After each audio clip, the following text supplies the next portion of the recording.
são os desafios ao utilizar os modelos de competências multiculturais no Brasil? Tem aquilo que eu sempre falo quando eu falo de competências também, desse modelo. Eles foram sistematizados considerando a realidade da população residente nos Estados Unidos. Volta mais uma vez para esse currículo que a gente tem, que é muito focado no norte global, né?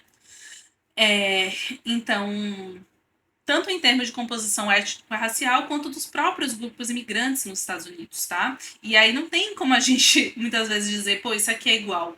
Porque mesmo o imigrante, mesmo sendo de um mesmo país, vindo de um mesmo país, a forma como eles vão interagir com a cultura e o que vai sair disso é muito particular. Então não dá pra gente dizer que vai ser o mesmo nos Estados Unidos e aqui no Brasil, por exemplo, tá?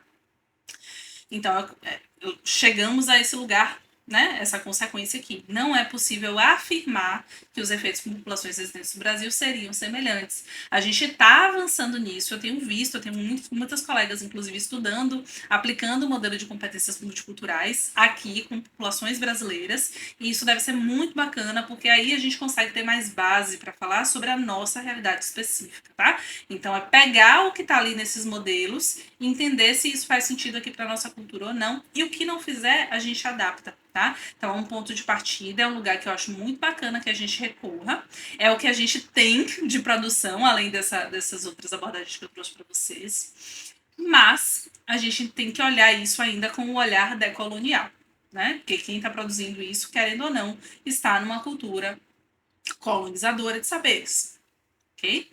Então, é importante a gente reafirmar isso. De um modo geral, gente, para a gente começar a resumir essa conversa, que a gente já está chegando no finalzinho desse bloco, eu elenquei aqui, e isso foi a partir de 3 artigos muito bons que eu encontrei, tá? Estratégias gerais para uma prática clínica adequada para imigrantes. E aqui, sabem o que é curioso? Esses artigos, eles são de áreas diferentes também.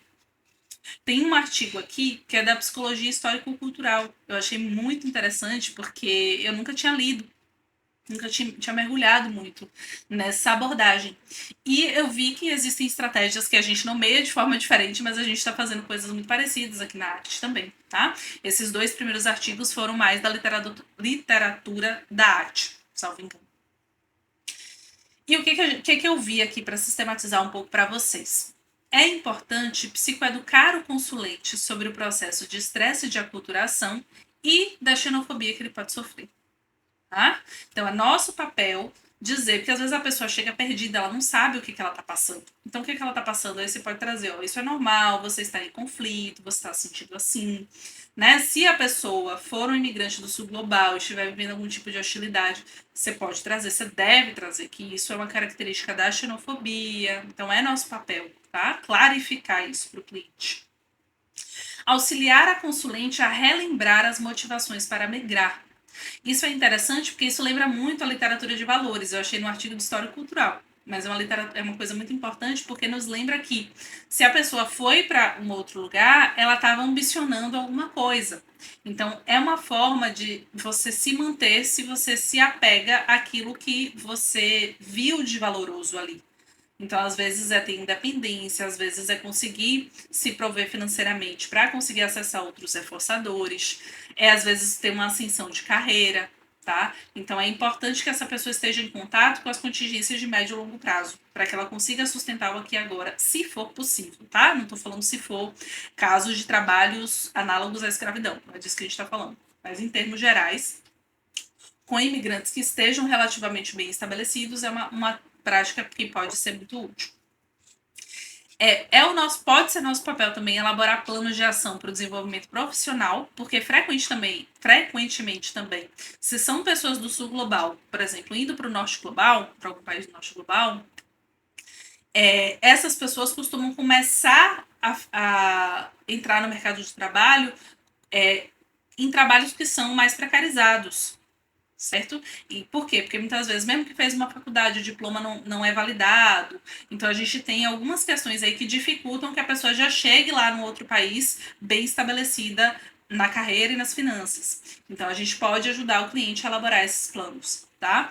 Usar estratégias de ativação comportamental, se a pessoa estiver num período assim com o humor mais deprimido, sem conseguir fazer as atividades do dia a dia, é importante que a gente comece a trazer algumas atividades que ela possa se engajar minimamente para ter um mínimo de conforto ali no dia a dia dela, certo?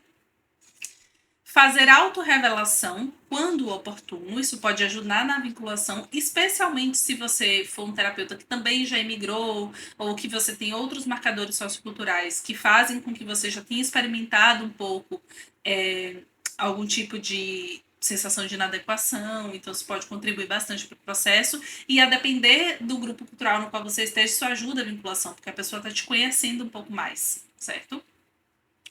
Fornecer apoio à reconstrução identitária, porque, como eu falei, a identidade muitas vezes fica muito fragmentada entre essa diversidade cultural. Então, pode ser nosso papel também ajudar essa pessoa a entender quem ela é ali naquele meio. Ter um olhar interseccional, isso é fundamental, gente, pelas razões que eu já falei um pouco aqui. Muitas vezes, e eu vi alguns estudos sobre isso, a imigração ela acontece de forma diferente, a depender se é um homem ou uma mulher, por exemplo. Uma mulher está mais sujeita a preconceitos relacionados a machismo, a patriarcado, a depender de onde ela vá também. Ela pode conseguir cargos ainda mais precarizados do que o homem, certo? Então a gente precisa, se for uma pessoa LGBT, ela pode ter imigrado para um lugar que não tem uma boa aceitação da sua sexualidade. Então existem essas questões que podem agravar ou não o sofrimento dessa pessoa. Então é muito importante que você considere isso também, né? Não é só a condição de imigrante. Fazer a adaptação cultural da terapeuta à forma de se relacionar do cliente, tá? Porque vão ter clientes que vão desejar uma maior proximidade, outros que vão desejar uma menor. Então, a gente precisa entender como é que o cliente se relaciona e não ler aquilo de acordo com apenas o seu código cultural. Às vezes, isso pode ser um código cultural importante para o cliente. Incluir na análise do caso as barreiras externas e como impactam a flexibilidade psicológica da consulente. Por que eu coloquei isso aqui, gente? Porque é muito comum que a gente psicologize os fenômenos, a gente como terapeuta. Ou a gente não considera, a gente até vê que é uma coisa lá fora, mas a gente não consegue incluir muito bem isso na análise. Eu tô falando isso porque a gente consegue trabalhar na ACT muito tranquilamente com assim, vou até refazer minha frase. Se você entendeu o X-Flex, ou seja lá como ele se chame, mas os 6 processos psicológicos de flexibilidade, você consegue trabalhar com qualquer condição, porque como o nome, o Rei já defendeu várias vezes, é um modelo transdiagnóstico. Então, para imigrante, para minorias diversas, para questões como ansiedade, depressão, pessoa que está se sentindo perdida, se eu conseguir entender quais são os pensamentos e sentimentos que ela tem dificuldade de se relacionar, entender que vida ela deseja viver e a gente for destravando esses pontinhos, espera-se que ao final ela chegue nesse lugar, certo? Que ela chegue nessa vida que ela deseja viver, aceitando os eventos privados que são inerentes à condição humana. Essa é a mensagem bonitinha da arte. Só que, gente, existem barreiras externas que inviabilizam completamente que a pessoa siga nessa direção, tá? Então, por exemplo, se a gente está num cenário de guerra, de catástrofe climática, por exemplo, pode soar até surreal, até insensível, se você chega para essa pessoa que acabou de perder tudo, de ter que forçadamente sair de sua casa, por exemplo, e dizer assim, poxa, mas e aí, pelo que vale a pena, né, você continuar? Vamos pensar aqui em estratégias para você desfusionar um pouquinho, óbvio que a gente não fala geralmente com essa nomenclatura, né? Mas vamos desprender um pouquinho desses pensamentos que dizem que você não é bem-vindo aqui e vamos para uma vida que faça sentido. Pô, a pessoa tá sofrendo ali no meio de um conflito enorme, ela acabou de perder a casa dela, então não é esperado que naquele momento a principal questão seja a gente ajudar ela a desfusionar desses pensamentos e às vezes, muitas vezes a discriminação ela é real, né? Para poder caminhar em direção à vida que deseja viver. Não é tão simples, porque existem barreiras, principalmente na vida de imigrantes indesejados, que eu priorizei falar nessa aula, que são completamente dificultadoras de qualquer vida valorosa. Então, vida valorosa não é todo mundo que vai ter o direito de usufruir, sabe? Eu falo isso pensando, por exemplo, nos Estados Unidos. Eu trouxe para vocês aqui no início da aula um panorama do que Trump está fazendo. Vocês imaginam como tá a vida de uma pessoa que está na mira de ser deportada, de ser violentada, de sumir, simplesmente, sem deixar rastros. Essa pessoa, ela pode não se conectar muito com esse modo de, beleza, deixa eu pensar na vida que faz sentido eu viver, deixa eu pensar aqui na minha carreira. Poxa, cara, essa não é a minha preocupação, maior preocupação no momento. Eu quero sobreviver. Eu quero que esse cara pare de nos matar, sabe? Então, acho que a gente precisa ponderar. Não estou dizendo que a arte não funcione para esses casos. Eu acho que é muito útil. Às vezes a pessoa precisa mesmo entender um pouco esses pensamentos como pensamentos, se colocar em contexto, aceitar, aprender a aceitar emoções difíceis, pode ter esquiva, entender qual é o significado, tudo isso é importante. Mas o que eu quero dizer é, você só vai fazer uma análise completa se você entender quais são as barreiras externas e como a gente pode tentar contorná-las de alguma forma. Tá? Às vezes o seu papel como terapeuta vai ser, primeiro, ajudar essa pessoa a contornar essas barreiras todas. Sei lá, se é fugir desse país, eu não sei também, depende da realidade. Mas eu não vou ficar preso simplesmente a um modelo terapêutico que só consegue olhar para as contingências individuais, quando o todo está explodindo, tá? Então a gente precisa ter essa sacada como terapeuta, tá bom? Se for possível, eu vi uma indicação aqui num desses textos que eu achei muito interessante, a gente pode estabelecer grupos terapêuticos para fortalecimento de vínculos entre imigrantes, tá? Então, é bacana porque, frequentemente, como eu trouxe lá em outro bloco da aula, são pessoas que experimentam muito isolamento social, não tem uma rede. Então, se você consegue, sei lá, se você consegue atender vários imigrantes ou consegue de alguma forma esses contatos, pode ser muito bacana formar um grupo entre eles, para que eles consigam dividir os desafios e até formarem uma rede de apoio entre si, tá?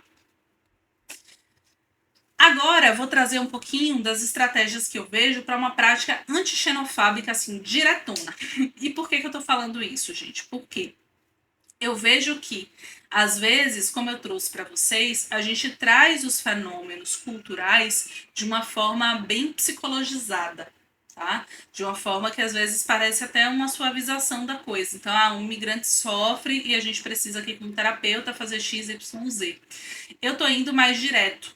Eu acho que é importante que a gente fale da coisa como ela é. Então, por isso que eu tô fazendo questão de usar a palavra xenofobia em muitos aspectos. Em texto nenhum, praticamente, de psicologia, né, de psicologia clínica, eu encontrei o termo xenofobia. Eu recorri muito a como é que se diz? A literatura da imigração, certo? Só que imigrantes não são todos iguais, como eu já falei aqui, e existem imigrantes que vão sofrer xenofobia direta, tá? Então, para mim, a gente precisa disso aqui também para ser um profissional que haja de forma adequada com populações imigrantes, especialmente do sul global.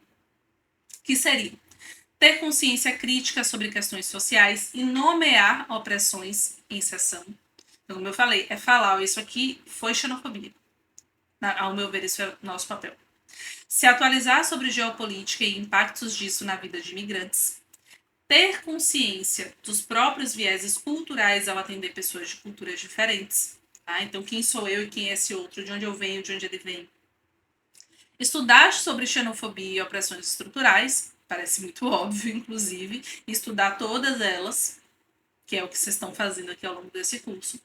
Assumir uma postura de humildade cultural, de entender a minha cultura, ela não diz a verdade absoluta. Isso é o que faz sentido para mim, mas existem múltiplas formas de pensar e existir no mundo. É validar isso, sabe? Isso é ter humildade. E consumir conteúdos de pessoas de realidades diversas, gente. Não tem como, eu sempre bato nessa tecla quando eu falo sobre população minorizada. Não tem como você esperar ser um profissional antixenofóbico, por exemplo, se você só consumir a sua cultura. Se você não consumir coisas de outros povos que não do norte global. Você vai ficar, de fato, numa prática mais rígida, mais engessada, mais realmente ali como sua realidade sendo a verdade absoluta, se você não sair da sua bolha. tá? Então é preciso romper com essa bolha, ver outras formas de existir no mundo e validá-las, tá? Então vocês precisam ter esse contato estendido.